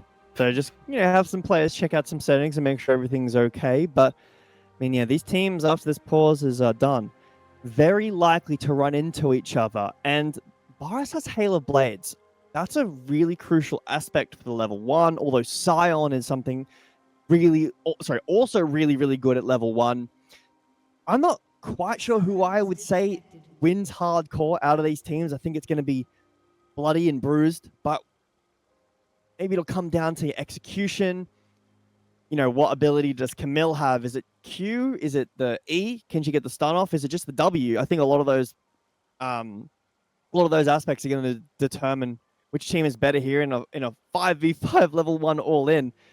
But for now, for your DCing, and hopefully not take too long before he resets back in. But I'm super happy to see Azir. Azir is one of my favorite champions to watch, and I hope that Holy Carrot can have a great performance on this. Had a rough start on the Talia. Maybe not even just falling behind, but the last snap just was off to a great start. But Holy Carrot performed quite well in the late game. Holy Carrot did miss quite a significant amount of the combos, mistiming them. So that is maybe a concern for me if you send it a bit too early or at the wrong time on the wrong target. But if the synergy is there from minute 1, as we tune back into this game, the 5v5 might be upon us. Oh snap, oh snap. Now 1 back will already be there, 2 backs, 3 backs. I think they'll be seen, and no What? Dude, we cannot be real. We cannot be real. Okay. So that just happened. Not sure if you're seeing it too, but at least I'm lagging a lot. But we're going to get back. Wait, we might be in a bit of trouble over towards this bot lane. Never mind, everyone's back. Wait, this is going to be crazy. Okay, both volleying the arrows going to be able to connect. And this E is about to be there. Wait, this is so rough. Flash extended. There's both sides flash extended. All right, bad stuff. Okay, leave. Not sure what was happening there. Bit of a wasted flash, not gonna lie to you, but that's not great. That's all there is to say about it. Ignite's also not gonna be there for Freakter. It's a bit of a rough spot, but we'll see what they can find. Yeah, if Lee flashes there, gets that auto off and finds the first blood, I can understand, and maybe it's even worth it. But yeah, flash for flash trade for Nautilus. If Nautilus did have Hex Flash, it's just clean and plain really bad for Dizzy from Leave. Doesn't have it, so maybe there's potential to be like, it's fine, but I still think Leave's flash is way more worth. Yeah, the Ignite used early, that not even really able to get that much pressure in lane, so jump in from Foya. Oh, all right. Well, interesting dive back. Foya's gonna let it go, and now there's the stun root. Oh, this Nautilus looking like they could be taken down, but not just yet. At this point, it's going to be a lot of winning lanes. Poor Dizzy, they're up 1-0. The confidence is through the roof by the looks of it. Holy Carrot, this Azir pick. Certainly an interesting one. Very strong right now. That Emperor's Divine going to be a big thorn to deal with, and we'll see whether or not they will do anything. That's the most equalized state of lanes right now. The Griefid potentially to be called out. Oh, this arrow's getting charged. Oh, look at that. Not even needed, but there's gonna be Holy Carrot securing the first, and now Ryan Bake's taking a lot of damage, but finds the kill either way. Extrans trying to make the way over, but no flash in sight. Ryan takes down. What? A very rough situation with them extending the flash. He finds the cannon as well. That was the most worth death I've ever seen. Has TP and is already back in lane. 2 kills for Dizzy, but yeah, top lane looks pretty good for Scion right now. I think Azir getting off to a start is always a good thing. And like I said earlier, I hope Holy Carrot can have a good performance on this. They're doing a pretty decent job landing against the last snap right now. I'm fairly sure that this matchup is quite hard for Azir. I'm pretty sure this is the matchup that I read the LS tweet talking about. But I mean, regardless of if that was or not, the range that Xerath can bring against someone who kind of needs to be levying their range anyway, the Azir, it's going to be rough. Dragon spawning in about 50 seconds, and like I said last game, Dragon and Grubs don't spawn at the same time anymore. Level 6 is potentially for these mid laners, or maybe just for Holy Carrot, but other than that, I think that the Xin Zhao this early against the Skarner without ult is much, much better, but right now, Papilo looking to roam up to the top lane. Oh. We'll have to see. Oh, suppression can be there. Wait, that's a phenomenal ult coming in and gonna give the feats of warfare, which they didn't get last game. However, didn't mind them too much. Right now, oh, the Grave's gonna be down for the count. Wait, that's gonna be so rough. But now, Freakter not down yet. Absolutely dominant. Doing it all. Freakter gonna go in! Nothing yet! Gonna be able to get away! No. Oh my god, the rocket jump! A blunder coming in. Freakter barely making it out with their life. Absolutely crazy. And that's gonna be so rough, because now they have to back. That's gonna give priority, maybe even a plate. Okay. Wait, no, they're not gonna go for plates. They're gonna back. Okay, very carefully done and very well done. I like that a lot. Yeah, some conservative play in the bot there, but I mean, overall, it's been a very scrappy game so far, Cherry. Brawls all around. I mean, Freakter's pretty lucky that Fuya doesn't have any more damage or a little bit more HP to work with, because if Freakter engages like that and Fuya's got a bit more HP to work with and pops that bomb, I think he's just dead there, and that would not be a good start for Dizzy, but they are able to claim feats of war for themselves as Zia and Xerath have now ticked over, pardon me, to level 6. And could be a dragon start for either team, but both jungles on the top side. Xerath ulting to stop the base of Holy Carrot, who does have TP. These are still hitting! No! Oh my god. Oh boy, I didn't expect that to be a kill. I thought it was just a base stop, but Holy Carrot falls underneath his tower. Beautiful ult from the last snap. Oh my lordy lord. That is... This game is not real. This game is not real. Oh my god. Well, it's a bit of an even state. A little bit of a lead going to be over for Dizzy, so I don't think it really matters, because it's going to come down to, will the last snap be able to come online, or will Leave be able to do Leave things? I mean, I don't like this pick from the last snap to move from an Ahri to a Xerath. I just don't think it makes sense, because this is like that player that really did a lot for you. This time, however, Ryan picks, they're going in, they have that Hextech ultimatum online. If they do so, choose! Pulling out, canceling the ultimate, absolutely crazy. And there's the flash extended as well. Bringing that, exhausting that, now it is rough. Good all in. Very good time on the flash, but in bot. Oh, look at this. Okay, now, oh, a great hook. And maybe they get out too. Oh, no. Wow, that is an absolutely amazing play coming in. Wow. All right. Anyways, this game has been outstanding with how crazy it's been. Really. Okay, seems like we might see some kind of trap set up, possibly. And, yeah. I mean, some of the members on red side here getting a bit lucky with their lives. Both Top, Texture, and Naya getting out with flash at 1 HP. But yeah, a bit lucky is what I'll say there. That could have been 2 kills over to the side of Dizzy, if a little bit more damage numbers were in their favor. But well played, I guess, from both of those members. Xerath starting to finally now build this CS lead that hopefully the Xerath pick into the Azir warrants. Rob's getting started up. And a lane swap again coming through, this time for Dizzy. X-Flash over the wall to look for an engage, but I mean, Skarner's just on the grubs as it is. Unless Xin Zhao can try to steal one of them like he did last game, but with this Camille rotating over, who's been kind of gatekeeping the mid lane. I don't think that's going to be a possibility. So a nice start for 3 grubs off the Dizzy. The last snap has that first kill and that plate there.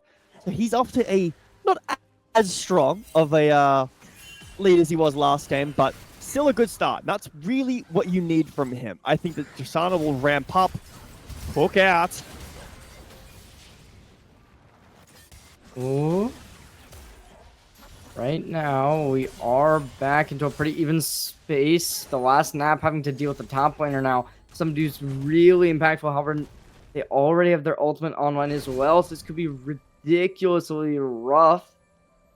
Let's wait and see. The Grief able to connect. Maybe gonna drop in a dash. Maybe try to engage. Doesn't seem like it. A 3v3 state would probably favor the side of Dizzy just because of the tankiness that they do have online. Now, Holy Carrot gonna have to deal with a little bit of pressure. Now, engagement's there. Right now, Hextech Ultimate is also going to come out. The last snap's going to be able to get a little bit of damage in exchange, however, not nearly enough to equalize. This, oh, you got to feel bad for this bot lane Texturance. Texturance has been under so much pressure due to just that poke you get when you're playing the Azir. Oh my lord! And there's the Change of Corruptions activated. Look at that Foya just being ragged around like a rag doll. Leave gets the kill, and oh god, that was absolutely mischievous from Papillo. Last game, it was Ryan over the wall with the public execution. This time, it's Papillo. The Skarner pick, I mean, I was a little concerned. I would prefer the Xin Zhao with the Azir. Skarner's still a great pick, and if he's going to make it work like that, then I'm a big fan. Minute and a half on this next dragon. The fight up in topside for me was curious from Dizzy because Sion still had his TP and Azir didn't. Still does, by the way. Sion still does have TP and Azir does not. So at any point, Texturus could have pulled the trigger, TP'd up onto potentially some ward in the top side or around mid and made it a numbers disadvantage and potentially tried to break that top tower, but instead a great pick out onto Foya. Finds that kill there. 5-3 lead the kills for Dizzy. Slowly building up this gold, about 1k. 1 minute left on this dragon. But lanes have reset to default, which I'm a bit surprised to see. I think that both these solo laners have TP available. Hook out. Find something, but no damage. Foya really can't do damage against this Leona. Oh, it is looking really, really rough. I don't even know. This is going to be so difficult to make anything really happen. But Texturance, they're going to be engaged upon once more. The Hextech Ultimate is going to be online again. If they do end up opting in for it, it could be very rough. Someone's going to be there. Now, Papillo going to be entering in the fray. And oh no. The knockup's going to be online, but it's just not enough. There's the kill, and it's already just won. But the Change of Corruption not to land. And now it's going to be another flash dropped in. And just this extending of utility. It's been so many summoner spells. And I mean, at this point, it looks as if Dizzy is going to be winning this 2-0. The Grief had a great ult when he was impaled there. Oh, holy misses the ult! That's not a road, that's a sidewalk, my friend. The Grief getting engaged on. Oh, Texture and such low HP! That's gonna do it. Ryan Pigs finds the kill. That's Dizzy with the Drake as well. Now they're gonna try their luck on the Nautilus. Gonna let him get out scot-free, but oh man, am I getting flashbacks from last game? Bit of a misplay there from Holy Carrot. They find the kill onto the Grief. Kind of griefs his team there. Hook out onto Leave. Oh my god, and now this Tristana, such low HP. Stun's gonna be there, the Sun capitalizing, and oh no, Foya, such low HP, and they don't back, they keep their composure. Will they find anything? Oh, Xerath gonna try and get some fresh relief, and they will get so much, but there's the engagement, flashed out, Leave stays alive, and that's the kill! But can they find anything more? No, they can't. The kill's gonna be there. It's a 2-for-1 combo. maybe a bit of an overextension from Dizzy. Not the end of the world, but certainly not the greatest scenario. Leave a super intelligent pathing there, dies to the tower, so the kill goes to Nautilus. Holy carrot over the wall. I don't think you want to be here, my friend. That's a Xin Zhao over the wall. Last nap, taking that last hit. Fully solo kill for the last nap. He deserved that entire damage, but Papilo executing the grief as he tries to, get away. 0-4 for the grief. I mean, he probably should have been 1-4 there if the last nap didn't take that kill, but once again, the last snap, 3-0 in the start of the game. The Leave is off to a decent start, especially when compared to Foyer in lane opponent, sorry. But the last snap is still significantly more ahead. And Leave is going the lethality build. This build does not scale anywhere near as much as the Kai'Sa last game did. I'm worried that Leave won't be able to do the same thing he did last game. Impale out. Oh, that's oppression. Oh, another one comes out, and now it's just going to be so rough. Hexic Ultimate is going to come in, but as that happens, there's the engagement from the Leona, closes it out. And if it wasn't for this passive, it might have been a turret as well. But the Grub's going to, not the Grub, sorry, that's going to be a Herald spawning in, a tower broken. And oh god, that is such a rotten luck. Scion pick is having a really hard time. I was talking about, it can do really well in the weak side and it can get dove, but holy carrot is the one who's getting dove right now. 4 members strong outside of his tower. Oh man, look at that. Oh, holy carrot on an island alone in the middle of nowhere, but they won't be able to secure the turret just yet. The Xin Zhao is going to be forced up back.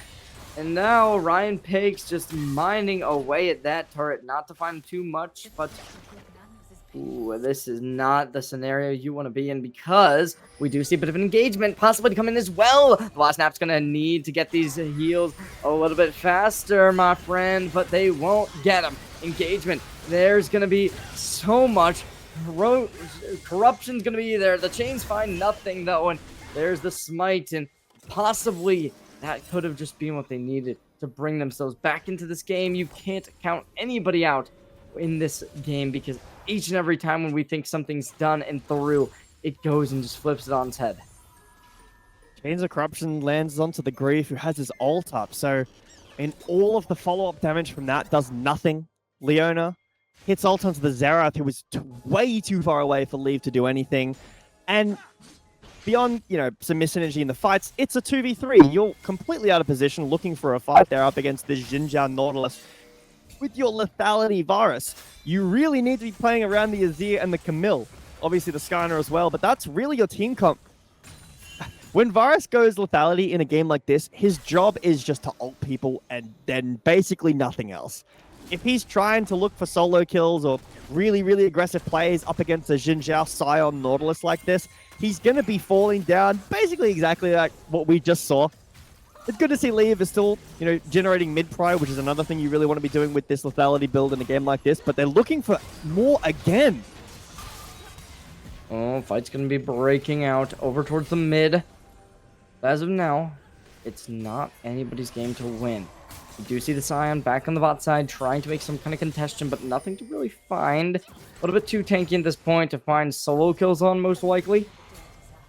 But I'd say you don't really want to fight this just because that hard steal, and Ryan Pake's going to be feeling it now. Fosh going to be there, not able to get out, and oh, this is excruciating. Hextech Ultimate, I'm going to give him a little bit of recovery, but that recovery is just going to let nothing slide. Ryan Pake's still staying alive somehow, forcing so much time out, and that actually did so much, because now mid-tower gone. A little bit of an overextension, but y'all really focused the wrong person. The mid is extinguished. Herald goes in, stays alive.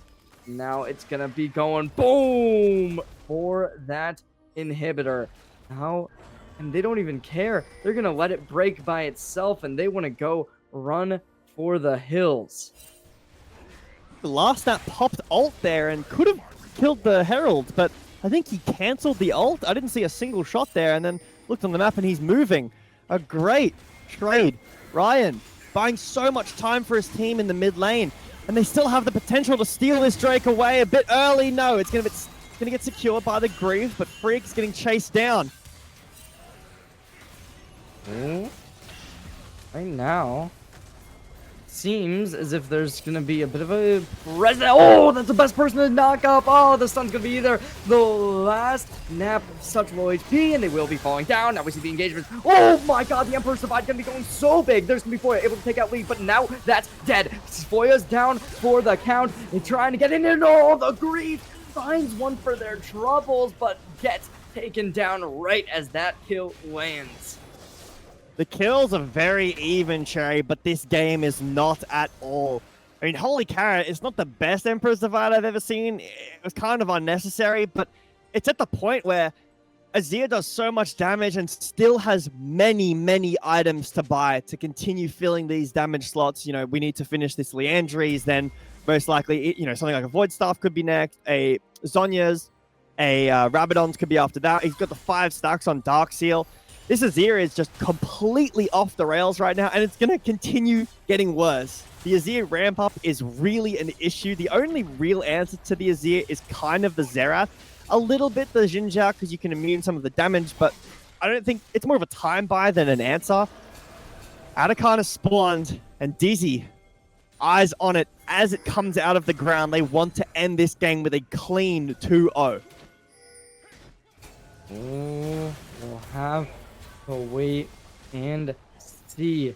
Right now, however, I mean, oh, this is going to be it. Actually, going to be forcing out the engage, but pulling him straight on back, forcing him in. Locket's going to be there, not finding too much just yet, but oh, holy carrot gets the kill. Next up, the Grief trying to make their way back out, but they just can't do it. There, the Leona comes back on in once again, but there's no minions remaining to support this push. And now without that support, Holy Carrot might get taken down, weaving and dodging, running there. Oh my gosh. And look at that. The Holy Carrot still stays alive.